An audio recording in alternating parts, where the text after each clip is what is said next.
നമസ്കാരം. ഇന്നത്തെ ചിരിക്കാഴ്ചകളിലേക്ക് ഏവർക്കും സ്വാഗതം. ഒടുവിൽ രാഹുൽ ഗാന്ധിയെ അധ്യക്ഷനാക്കാൻ പോവുകയാണത്രേ കോൺഗ്രസ്. സ്വത്തുക്കളൊക്കെ വിട്ടുകൊടുക്കാതിരിക്കാൻ വേണ്ടി കുടുംബക്കാരെ കൊണ്ട് തന്നെ മക്കളെ കെട്ടിക്കുന്ന ഏർപ്പാട് പോലെ ഇനിയും ഗാന്ധി കുടുംബത്തിൻ്റെ കൈകളിൽ തന്നെ ആയിരിക്കും കോൺഗ്രസിൻ്റെ സ്ഥാവര ജംഗമ വസ്തുക്കൾ എന്നുറപ്പിക്കാനാണ് രാഹുൽജി പ്രസിഡൻ്റാകുന്നത്. എന്തായാലും രാഹുൽജിക്ക് ഈ പ്രോപ്പർട്ടി കൈമാറാനുള്ള പ്രായമായെന്ന് കോൺഗ്രസ് നേതൃത്വം ഇപ്പോഴെങ്കിലും മനസ്സിലാക്കിയല്ലോ. പ്രത്യേകിച്ച് രാഹുൽ ഗാന്ധിയുടെ ഒരു നേതൃത്വമുള്ളത് കൊണ്ട് തന്നെ കേരളത്തിൽ ചെറുപ്പക്കാരുടെ വലിയൊരു മുന്നേറ്റം ദൃശ്യമാണ്.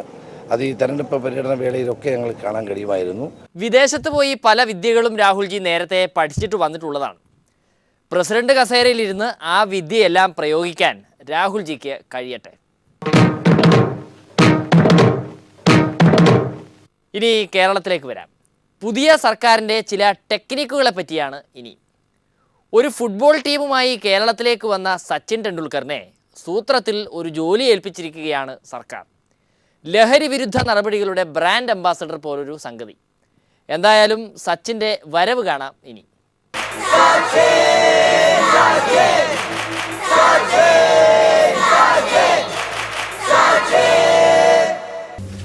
മറ്റൊരു കാര്യവും കൂടി ഞങ്ങൾ ചർച്ച ചെയ്യുകയുണ്ടായി. ഞങ്ങളൊരു അഭ്യർത്ഥന ശ്രീ സച്ചിൻ ടെണ്ടുൽക്കറുടെ മുന്നിൽ വെച്ചു. നമ്മുടെ നാട്ടിൽ മദ്യം, മയക്കുമരുന്ന് ഇതിൻ്റെ എല്ലാം ഉപഭോഗം വല്ലാതെ വർദ്ധിക്കുന്നതുകൊണ്ട് അതിനെതിരെയുള്ള പ്രചരണം ശക്തിപ്പെടുത്തേണ്ടതായിട്ടുണ്ട്.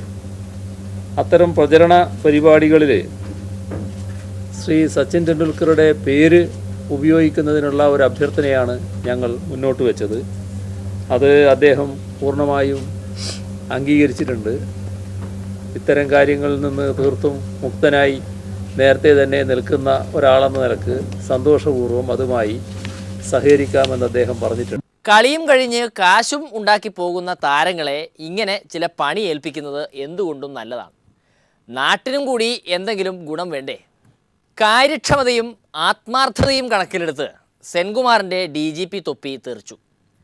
വായടയ്ക്കാൻ മുമ്പ് ജേക്കബ് തോമസിന് കൊടുത്ത തൊപ്പിയാണ് ഇനി സെൻകുമാറിന്.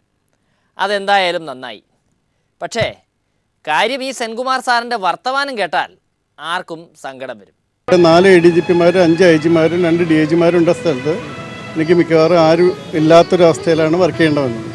അപ്പോൾ നമ്മൾ 16 to 18 hours ഒരു ഡേ വർക്ക് ചെയ്താണ് മിക്കവാറും ഈ കാര്യങ്ങൾ തീർത്തു.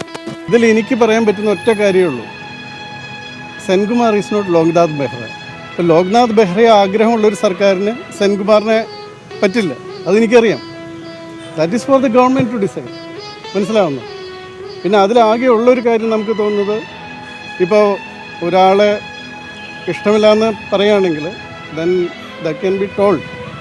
ഞങ്ങൾക്ക് ഞങ്ങളുടെ വിശ്വാസമുള്ളൊരു ഓഫീസറെ വേണം.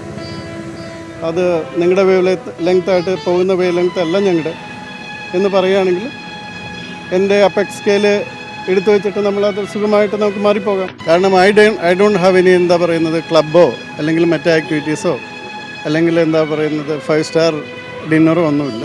I work, I go home. ഇപ്പോൾ കുറച്ച് ദിവസമായിട്ട് I try to play some shuttle. കാരണം ഇപ്പം നിയമപരമായിട്ട് ഇതിലുള്ള തെറ്റുകളൊക്കെ എനിക്കറിയാം. സുപ്രീം കോടതി ജഡ്ജ്മെൻറ്റിൻ്റെ വയലേഷൻ പ്രകാശ് സിംഗ് കേസിൻ്റെ ഉണ്ട്. അതുപോലെ കേരള പോലീസ് ആക്ടിൻ്റെ വയലേഷനുണ്ട്. ഇതൊക്കെ അറിയാം. പക്ഷേ വാശി പിടിച്ച് ഒരു DGP ആയിട്ട് ഇരിക്കുന്നതിൽ ഒരു അർത്ഥമില്ല. ഒരു ഗവൺമെൻറ്റിന് വിശ്വാസമില്ലെങ്കിൽ പിന്നെ ആ പോസ്റ്റിലിരുന്ന് ഗവൺമെൻറ്റിനും ബുദ്ധിമുട്ട്, ഇരിക്കുന്ന ആൾക്കും ബുദ്ധിമുട്ടാകുന്നതുകൊണ്ട് കാര്യമില്ല. പക്ഷേ അതൊരു ഡീസൻറ്റ് വിധത്തിൽ പറഞ്ഞാൽ മതി. സെൻകുമാറിൻ്റെ ഈ അധോഗതി കണ്ടിട്ട് ആശ്വസിപ്പിക്കുന്നതിന് പകരം ശവത്തിൽ കുത്തുകയാണ് നമ്മുടെ ജേക്കബ് തോമസ്. അതങ്ങനെയാണല്ലോ. പൊട്ടനെ ചെട്ടി ചതിച്ചാൽ ചെട്ടിയെ ദൈവം ചതിക്കും എന്നാണല്ലോ. സർക്കാർ ഏൽപ്പിക്കുന്ന ഉത്തരവാദിത്വം തീർച്ചയായിട്ടും ഭംഗിയായിട്ട് ചെയ്യും. അതേത് ഉത്തരവാദിത്വമാണേലും എല്ലാ ഉത്തരവാദിത്തങ്ങൾക്കും ഒരു ഭംഗിയുണ്ടല്ലോ. എല്ലാത്തിലും മെസ്സേജുകളില്ലേ നല്ലതും. അന്വേഷണം അങ്ങനത്തെ കാര്യങ്ങളൊക്കെ വിശുദ്ധിയുടെ മാർഗത്തിൽ കൂടെ തന്നെയായിരിക്കും നടക്കുക.